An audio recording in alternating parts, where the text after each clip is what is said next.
ஐயனார் துணை சீரியலில் அடுத்த வரதுக்கான எபிசோடில் நம்ம நடேசன் இருந்துட்டு அவங்க ஃப்ரெண்ட்ஸுங்க எல்லாரையும் கூப்பிட்டுட்டே இருக்காங்க.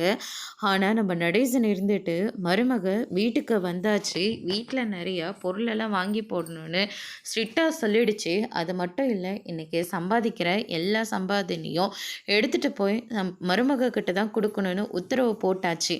இனிமேலெல்லாம் உங்களுக்கு யாருக்கும் என்னால் செலவு பண்ண முடியாது. வேணும்னா அவங்க ஒழிச்சிட்டு போய் உங்களுக்கு என்ன தேவையோ அதை பார்த்து நீங்களே செஞ்சுக்கோங்க அப்படின்ற மாதிரி நடேசன் சொல்லிடுறாங்க. என்னையா நடேசா இப்படி பொசுக்குன்னு இவ்வளோ பெரிய வார்த்தையை சொல்லிட்டு உன்னை நம்பி தானே நாங்கள் எல்லாரும் இருக்கோம் அப்படின்ற மாதிரி சொல்லிடுறாங்க. உங்களுக்கு என்னப்பா வீடு வாசல் அழகான மனைவி இப்படி எல்லாமே இருந்தோ என்கிட்ட பிச்சை எடுத்துகிட்டு இருக்கீங்க. ஆனால் நான் கஷ்டப்பட்டு உழைச்சிட்ருக்கேயா. போனால் போட்டணும் உங்கள் எல்லாருக்கும் நான் வாங்கி கொடுத்தேன். ஆனால் எங்கள் மருமக எங்கள் வீட்டை மொத்தமாக மாற்றணும்னு முடிவு எடுத்துருச்சு. ஏன்னா உங்களை மாதிரி ஆளுங்க என்னெல்லாம் பேச்சு பேசியிருக்கீங்க எங்கள் வீட்டை பற்றி.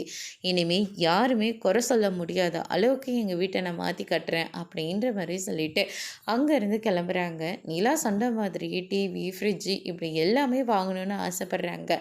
ஆனால் இப்போதைக்கு அவங்க கையில் இருக்கிற அமௌண்ட்டை போட்டு ஒரு நல்ல ஃப்ரிட்ஜை மட்டும் வாங்கிட்டு வைக்கிறாங்க. அதை வீட்டில் இருக்கிறவங்க எல்லாரும் பார்த்த உடனே ரொம்பவே ஷாக் ஆகுறாங்க. ஏய் நடேசா என்னையா இதெல்லாம் அப்படின்னு சொல்லிட்டு சோழன் கேட்ட உடனே மருமக காலையிலே உத்தரவு போட்டாச்சுல, அதனால தான் கொஞ்சம் பணம் வந்துச்சு, ஃப்ரிட்ஜ் வாங்கிட்டேன் அப்படின்ற மாதிரி சொல்கிறாங்க. அதோட பிரம முடிச்சிருக்காங்க.